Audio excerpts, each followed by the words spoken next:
Hey folks, it's Ardwulf. Welcome. We have a special, timely unboxing today, courtesy of Compass Games. This is Brotherhood and Unity, the war in Bosnia and Herzegovina, 1992 to 1995. This is a very interesting looking title, actually, for a number of reasons. For one thing, it's a real contemporary topic. It's relatively recent, and we tend not to see a lot of designs on relatively recent conflicts, and part of that's probably due to sensitivity. This certainly is a sensitive topic in some quarters, but nevertheless, this was a big deal at the time. The design is by Tomislav Chipchik. The designer has created a video, which I will link in the video description here, on how to pronounce the names, which I think you might find very valuable. Okay, so we have pretty standard Compass Games box, 2-inch box. We have 2 decks of cards. We have a Bosniak deck and a Serbian deck. We have 3 10-sided dice.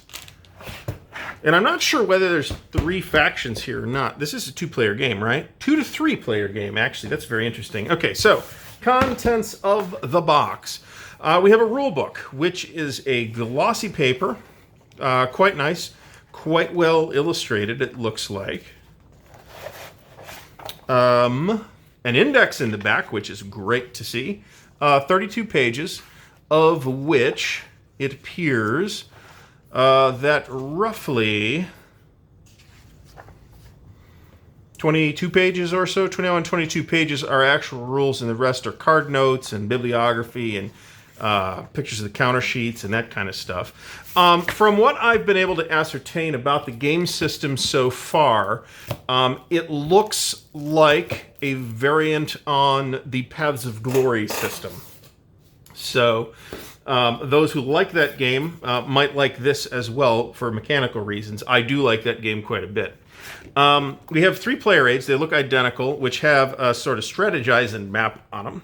A unit key, a sequence of play, including the victory conditions, the TEC, the quite simple TEC. It's a point-to-point map, as you'll see in a minute.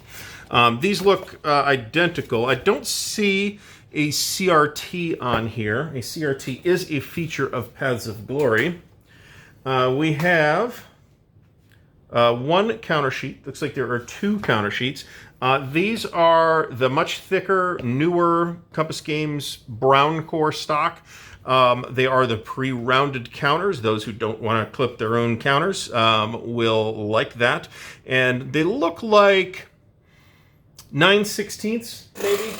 Might be 5/8, but they don't look quite 5/8 to me. Oh, nope, 9/16 according to the back of the box. And we have yellow, green, and blue here. Now, what that corresponds to, I don't know, because I don't know that much about this topic. It looks like the yellow are the Serbians, the green are the Bosniaks, and the blue are the Croatians. This is a 3-sided conflict, as I think it is evidenced by, now there's a Serbian deck and a Bosniak deck. What do the Croatians use? So I'm real curious to see how that breaks down. So we do have a mounted map, a quite nice mounted map, which is upside down, of course.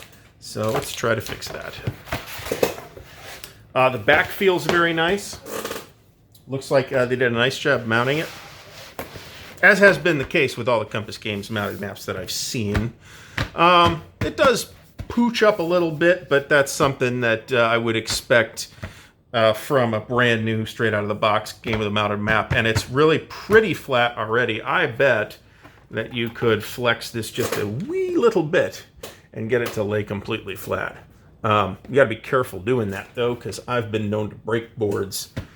It's pretty flat. Okay, so here we have the former Yugoslavia. Again, definitely check out the designer's video on how to pronounce these names, because I'm not even going to try to pronounce a lot of these names. There is an inset map for Sarajevo, which is somewhere on the map.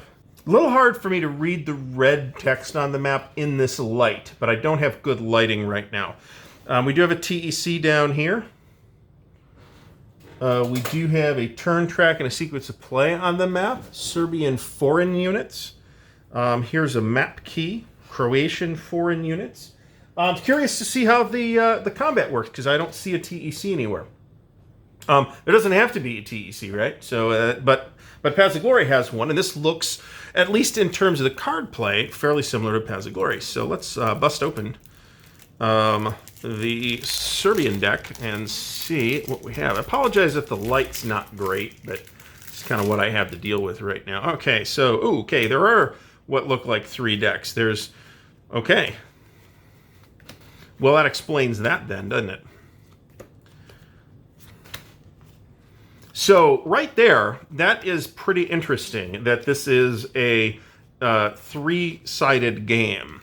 That might be a problem. There are some games, like, for example, Triumph and Tragedy from GMT is a 3-player game. There are 2-player rules, but the game sucks with 2 players, right? It's with 3 players, it's a very good game, a lot of fun. With 2 players, it's not great. So I don't know how this will balance between a 2 and a 3-player game.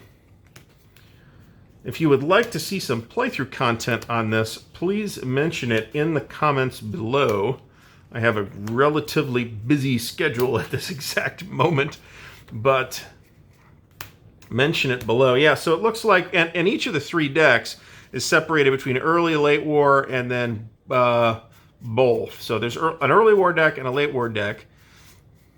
There's no middle deck. So you're definitely going to only start with some of these cards available at first.